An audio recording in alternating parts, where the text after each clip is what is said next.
Nauwi sa disgrasya ang pagligo sa talon sa Baras Rizal ng 4 nagagraduate na sana ngayong taon na mga senior high school. 2 sa kanila dead on arrival sa ospital matapos malunod.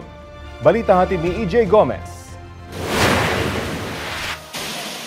Kuha yan sa Unga Falls, Barangay San Salvador, Baras Rizal, mag-aalas 3 ng hapon noong Lunes.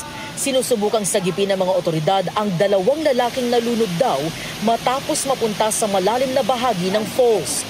Sa lakas ng agos ng tubig, nahirapan ang mga rescuers sa pagtuntun sa mga biktima. Ilang oras pa ang itinagal bago tuluyang nakuha ang mga biktima mula sa ilalim ng tubig.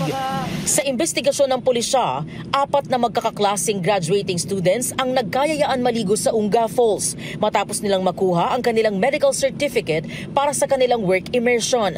Isa sa kanila ang agad na lumusong at napunta sa malalim na bahagi ng falls. Sinubukan siyang sagipin ng kaklase pero kasama ring lumubog. Nakita na lamang siya na nagkakatawag at humihingi ng saklolo.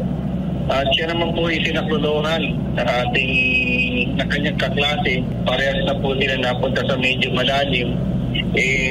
Sa kasamaang palad, itong 4 na magkakaklase ay hindi naman po pala ganoon na marunong lumangoy.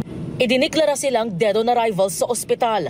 17 at 18 anyos ang mga biktima. Ang lalaking nagtangkang sumagip sa kanyang kaibigan, kinilalang si John Mike Passion na residente ng Barangay Kupang, Antipolo City. 3 buwan na lang sana ay gagraduate na siya na panganay sa 2 magkapatid. Sobrang sakit mo. Yan, wala na siya pero yung kung sa kanya hindi siya dadalawang isip na iligtas yung isa.